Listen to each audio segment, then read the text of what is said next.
Okay, so now that we know the treatment of strong acids and bases in titrations, which is pretty straightforward, we need to move to the natural point, which is to treat weak acids with strong bases or vice versa. So I like to start with the curve itself, but then we'll think about each of the regions. And I'm going to break it out just like I did in the previous video, where we really have, in this case, 4 regions instead of 3.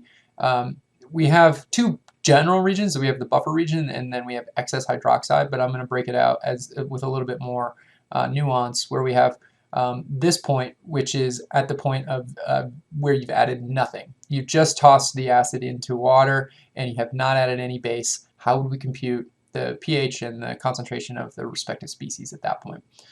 Then we have from here up through to the equivalence point, which is here. That's region 2, and that is the buffer region. So that's when Henderson-Hasselbalch becomes operative, because we have a mixture or a ratio of both the acid and the conjugate base. At equivalence, that's right at the inflection point again, so that's the second derivative if we wanted to figure out that experimentally. That is a point where we've added exactly enough base to neutralize the HA in solution, and then anywhere beyond that we have excess OH. So we're going to treat explicitly each one of these points. Before I jump into that though, I want to just look at this titration curve and think about how we develop intuition around it. So there's some labels. This comes straight out of your textbook, but I think it's a nice representation. So you got the volume of base being added, which is on the x-axis, and you have the resulting pH on the y-axis. If you add just the HA to the system, then at this point we've added HA, and we'll just write that as HA naught because that's our initial, that's the formal concentration of HA. And a little bit it's going to dissociate, right? So some amount of it's going to go from HA to H plus A minus, which is why this is intrinsically acidic to start with, but not crazy acidic, right? We're talking about pHs between maybe 3 and 4 when we start with the original HA, and that's of course dictated by Ka. And we know that Ka for weak acids is small, so this does not proceed very far, which means the concentration of protons in solution is not that large, meaning the pH is not that low. That's our starting point. And then from there, we know that as we continue to add base, that's this reaction, plus OH minus, that base is going to yank this proton off of here, and when it does so, it's going to create the base form of HA, the conjugate base, and water. And so at that point, now we've entered into this realm where we have a mixture of HA and A minus depending on how much base we add. That's a buffer region, which is why we call this buffer region. When we've added exactly enough base such that we've destroyed half of the HA and converted it into A minus, that's the point where HA is equal to A minus, and that's when the pH is equal to the pKa of the system, which is right here. And that's going to be a point of minimum slope. Why is that minimum slope? Well, this should be the flattest region of the curve because this is the buffer region, right? If I add base from this point, and this is the most symmetrical part of the buffer, if I add base to this point, the HA is going to neutralize that. If I add acid to this point, A minus is going to neutralize that. And so this flat region, this plateau in the titration curve is the buffer region, which is simply dictated by the Henderson-Hasselbalch form. As we disturb this ratio from, this is going to be in the Henderson-Hasselbalch, it's going to be this ratio. As this ratio increases, meaning HA goes down and A correspondingly goes up, so the overall ratio increases, our pH starts to climb until we've reached the point where we've added exactly enough OH to have neutralized all of the HA in solution. That is our equivalence point, or the inflection point. At that point, anytime we add a drop more OH, we're in excess region of the hydroxide. And those are the 4 sort of general regions that we need to think about. Okay, so I'm going to put down a specific example here. So we've got some HA system. This is this compound called MES. Doesn't matter what it is. It's got a pKa. It's monoprotic. pKa is 6.27. We got 50 mils of it, and it's 0.02 molar concentration to start with, the formal concentration. And our titrant is 0.1000 molar NaOH. We already talked about the reaction here is that we have our original HA, and then we're going to add equivalents of hydroxide to form A minus and water. We know this is going to proceed to completion because we know that this is a very large equilibrium constant. We know that because if you think about this reaction, it's really the reverse of the base reaction Kb, because Kb would be A minus plus water to make HA and OH minus. So this would be 1 over Kb. Not that we need to know that, but that Kb is very small, because pKb, if we were to compute this, would be 14 minus 6.27. So this would be, let's see, so that gives you a pKb of 7.73, which means that the neutralization reaction that we have written here, which is 1 over Kb, is 1 over 10 to the minus 7.73. 10 to the minus 7.73 is 1/10 millionth. And so 1 over 1/10 millionth gives you essentially 10 million. So this is roughly 10 to the 7 in the product going direction. So this is highly favorable, and we can assume 100% completion. Second thing that we should do at this point, once we sort of convince ourselves we understand what the reaction is and that this is certainly going to completion, is to figure out what the volume is at equivalence, which we call VE. And again, I mentioned this in the last video. This really helps just to frame where you are in reaction space, so you know whether you're in the excess OH region or you're in the buffer region, or where you are. So remember, VE, we can compute it. I like to just use M1V1 for acids and bases because it's easy. So in that case, it would be the concentration of our acid, 0.02000 molar, multiplied by its volume, and set that equal to the concentration of our titrant, which is 0.0100 molar, multiplied by VE, or X. And so if we solve for VE here, that gives us a value of 10.00 milliliters, which we have from the curve here, but we wouldn't have known this, right, to solve this to begin with. This curve is sort of the end. I'm just using it to sort of highlight where we are and teach exactly what's going on in this. Okay, so I just grabbed all that stuff and put it down here underneath the titration curve just so we have all of our referential information in one place. And now I want to start, just like we did in the last video, by computing what the concentrations of stuff are, what the pH is, at each one of these general regions that we should be starting to think about intuitively in the table. So at equivalence point 1, I already mentioned this, what you really have here is your acid, HA, tossed into a beaker of water, and it's just going to naturally dissociate until it reaches its equilibrium point, and that's going to be dictated by whatever its Ka is, which we have, or we have the pKa. And so the way that we think about monoprotic acids is that we have whatever our formal concentration is minus X, and that X is going to dissociate, and then we're going to have X and X of each of those.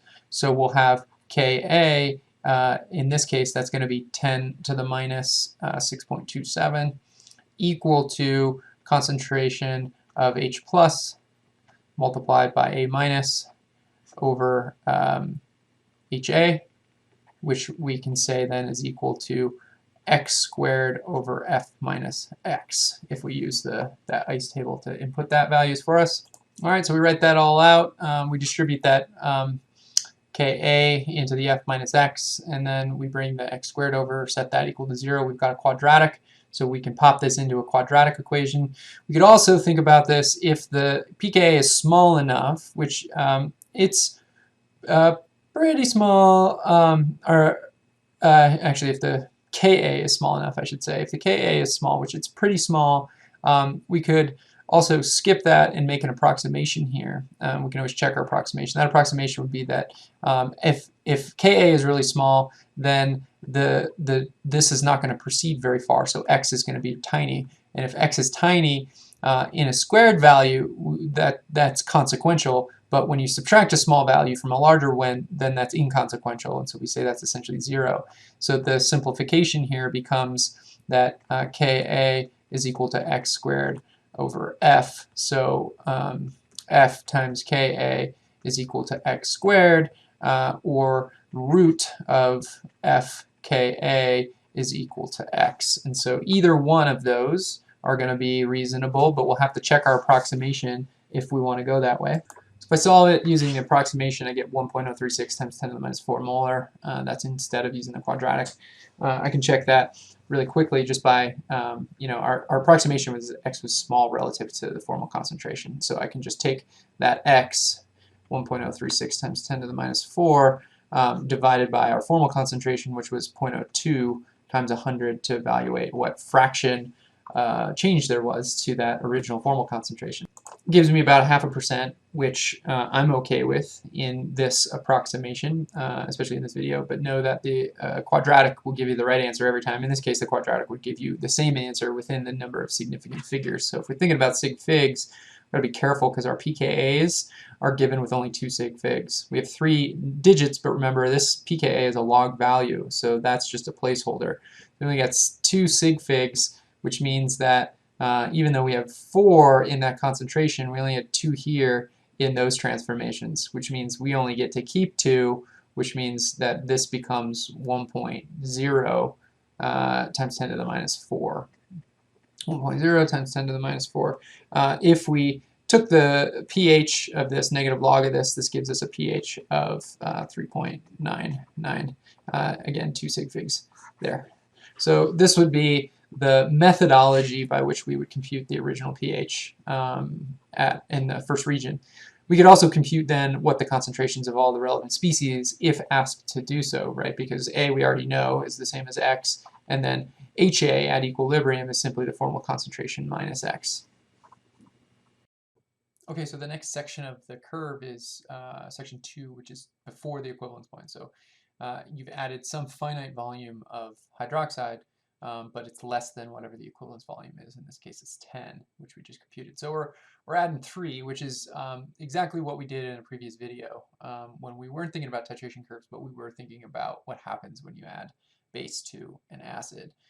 So we've got 3 mils of hydroxide, and remember the operative equation at this point is our HA acid plus strong base yields the conjugate base A minus and water. And so we can think about this sort of fractionally as we did in previous examples. So we can think about sort of the relative initial amount is what I like to call it here. So our relative initial amount of HA, if you think about sort of the formal concentration amount, even if we don't think about it formally, we could just say we have sort of 1 part of HA in the system, and that we are adding 3/10 of the way to our equivalence point. Formally, we have no A minus, though we know that's not completely true, and no water. And then our sort of relative final or equilibrium amount would be 7/10 of HA remaining because we've nullified or neutralized 3/10 of it.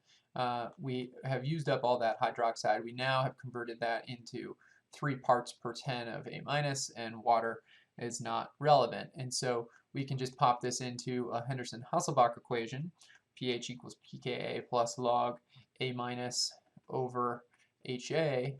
And because volumes don't matter in the ratio part of the Henderson-Hasselbalch, then we can actually just input these values in directly. It doesn't matter if these are moles, molarity, fractions, as long as they're relative to each other at equilibrium, that's all that matters.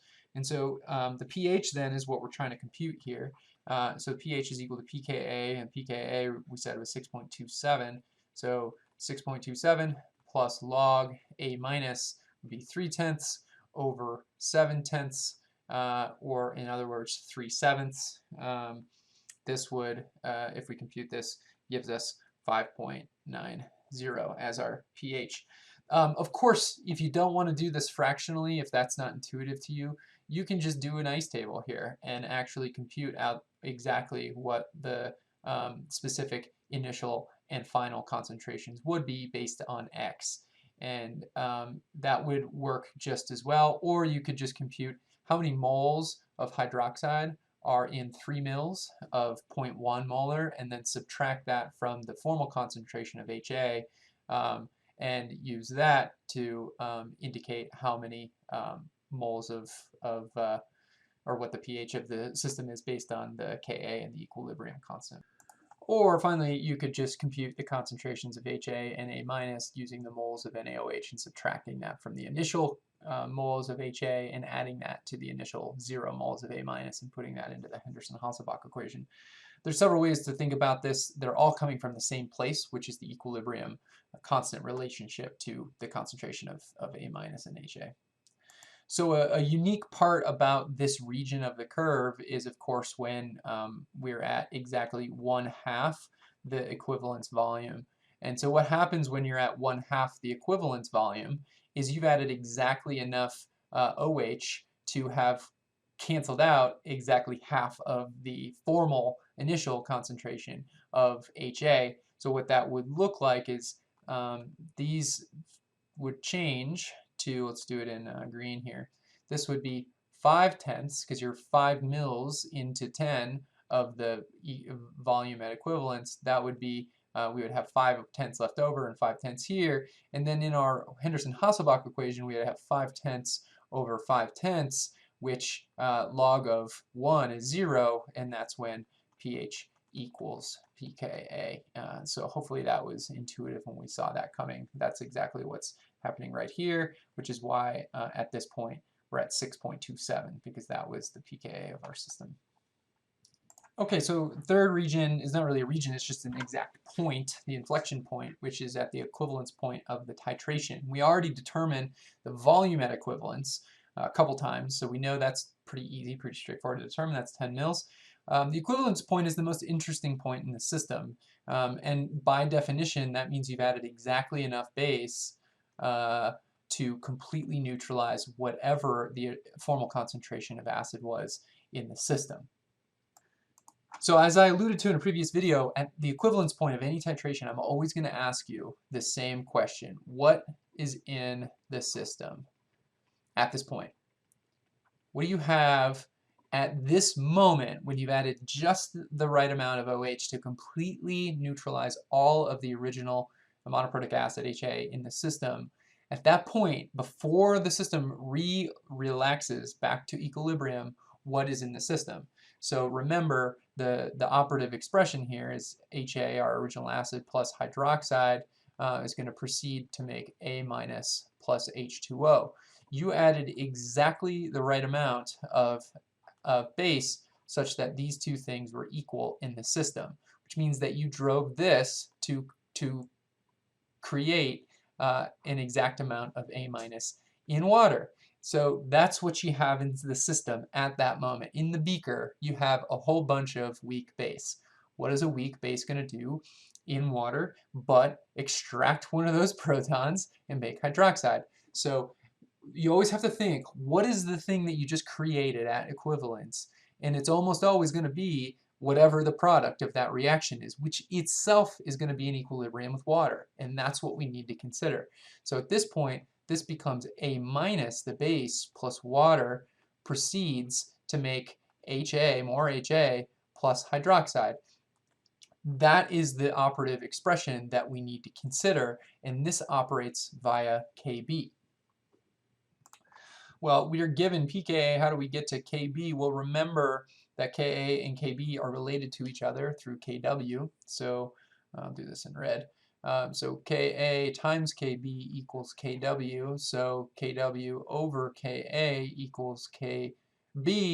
Kw is 10 to the minus 14. Ka is 10 to the minus 6.27. So that gives us a Kb of, I have to compute that here for a second. 1.862 times 10 to the minus 8. So very small, but a trickle of this reaction is going to proceed. A little bit is going to be made, a little bit more HA, and we need to account for that in the system. At the same time, a little bit of base is, or a little bit of hydroxide is being created, and that's really the important part, is that now we have hydroxide in the system beyond just pure water, so that's going to make it a basic system.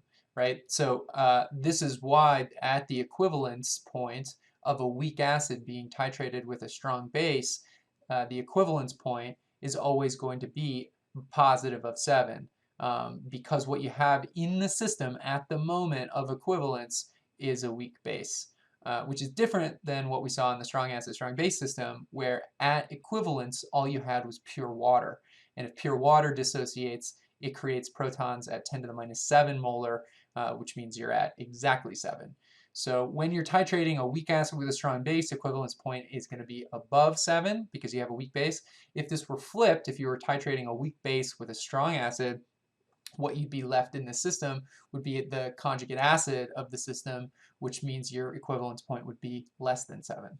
So it's important to develop the intuition around that.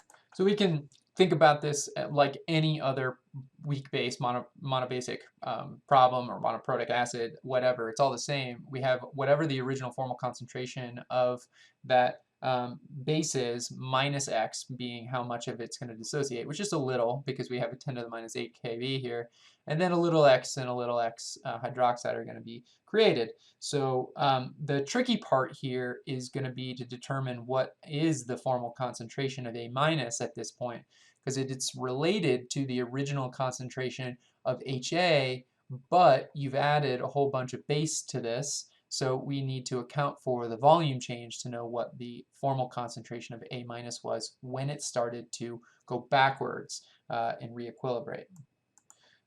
So I'm going to write this equilibrium expression then as Kb is equal to x squared over f, and I'm going to put prime minus x. And I'm going to put prime there just so we remember that that formal concentration of A minus is actually not the same as the formal concentration of HA. It's related, but it's diluted, and we need to compensate for that. So how do we compute the F prime here? Well, we need to know the original concentration of the HA that we're titrating, which was 0.02, so 0.02000 moles of HA per 1,000 mils.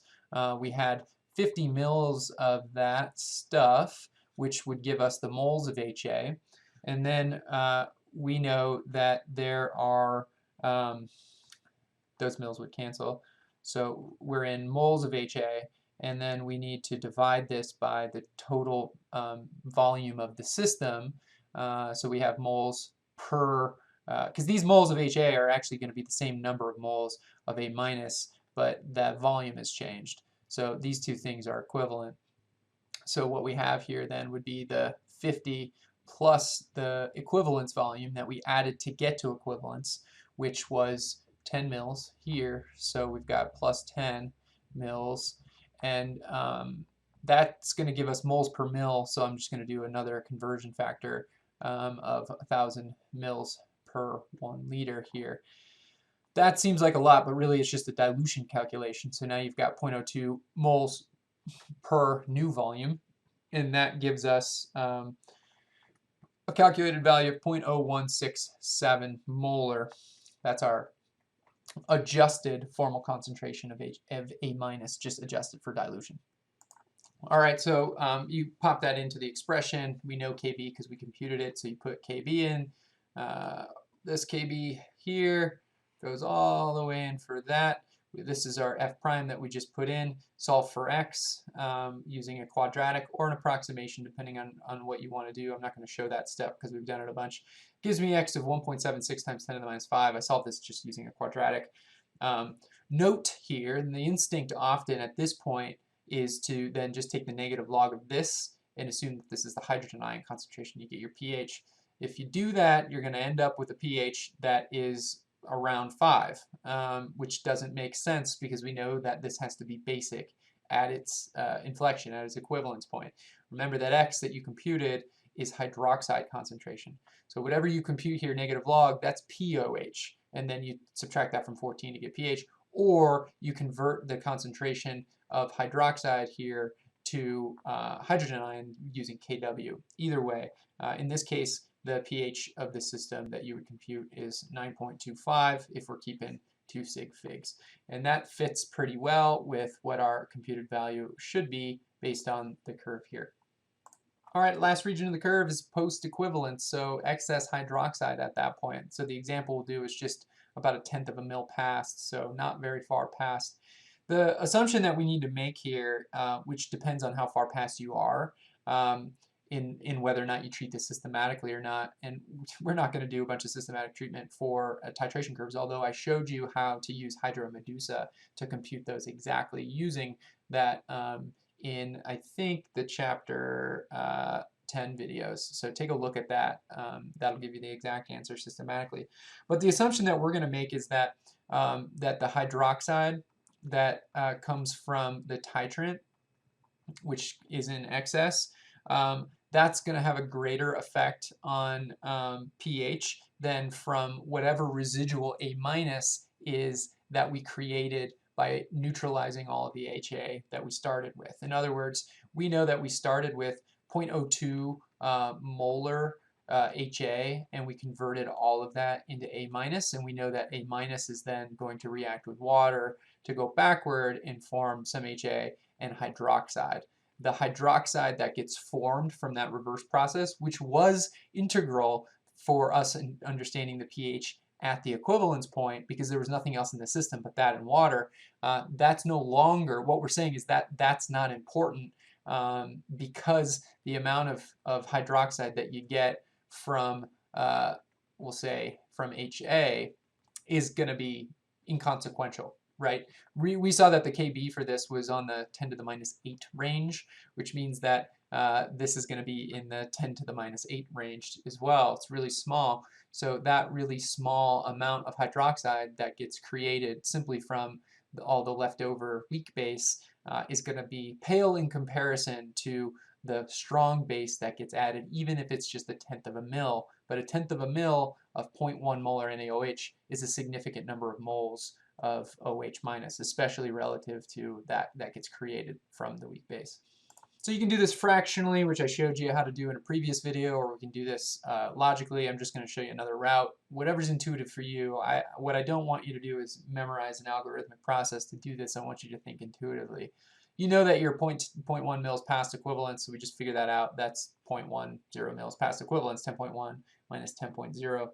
So we can take the original concentration of our titrant, which was 0.100 moles, and I'll just put hydroxide for sodium hydroxide per 1,000 mils, and we have 0.100 mils of it in excess. So this will tell us how many moles of hydroxide are still hanging out in the beaker post-titration, and we divide that by our total volume, which was 50 plus the 10.10 that we just added.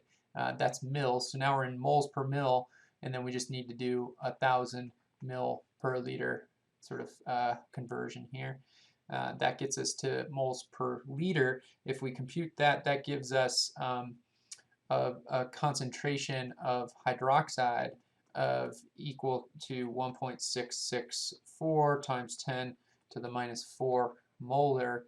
So if I want to convert this to the concentration of H plus, I would use kW, take the negative log of that. I think H plus, I computed, that's 6.01 times 10 to the minus 11, very low concentration, negative log of that, and that gives me 10.22.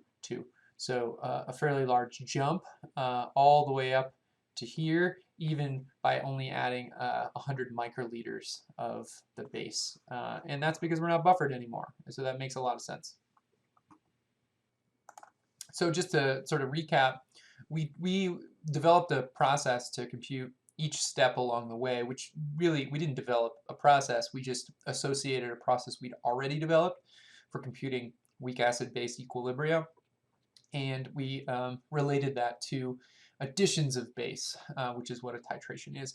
So note that if we did the opposite of this, where we had a weak base titrating with a strong acid, it's the exact same process, exact same logic. You just need to be careful of using KBs instead of KAs, and you need to also remember what do you have in solution at the equivalence point, which in that case it's going to be your conjugate acid. Everything else is identical along the way. You're just dealing with hydroxides instead of protons, but it's literally the same. So I'm not going to walk through that one. So last point about weak acids being titrated with strong bases. This is a set of curves just computed that I grabbed from your textbook, but I think they're illustrative. So the figure on the left just shows, I don't remember what it is. It's 0.02 molar HA being titrated with 0.1 molar sodium hydroxide. So exactly what we just did, except the pKa of the original weak acid is changing. And what you can see is that as the pKa gets smaller, of course, the weak acid gets less weak, gets stronger. And so at the very bottom of the curve here, you have the strongest version of the acid. That's that blue curve there. So with the strong acid, we saw that was pretty easy to see the inflection because there's no buffered region. And the equivalence point was exactly at 7, which is what we see. As the pKa rises, though, so does where the equivalence point meets the y-axis, because you're slowly rising what the starting pH of the system is as the pKa increases along the way. At the same time, as the pKa gets larger and larger, more basic and more basic, it starts to be comparable to hydroxide. And so there's less of a distinct equivalence. It gets harder and harder to deduce exactly where the equivalence is for that reason. And so it's much easier to titrate at least the lower the pKa is. Similarly, on the right side, we have this figure where you have different concentrations of the acid that you're titrating. And you can see an effect that's similar but not the same, where at very low concentrations, which is that gray curve here, you have a much less distinct changeover between the two different buffer, or the buffer region and the inflection. And at higher concentrations, at 20 millimolar up here, which is the thick black line, which is the same concentration that we just sort of simulated, that becomes much more distinct because you have more of the acid in the system to titrate. And so there's greater concentration, there's a greater buffering capacity, which means that you go to a larger extreme. When you start at low concentrations of HA, then you have lower concentrations of H plus to start with, which means your starting pH is lower. And similarly, when you end, then you have more hydroxide in the system after you pass equivalence, because you've loaded the system up to neutralize a higher concentration of HA to start.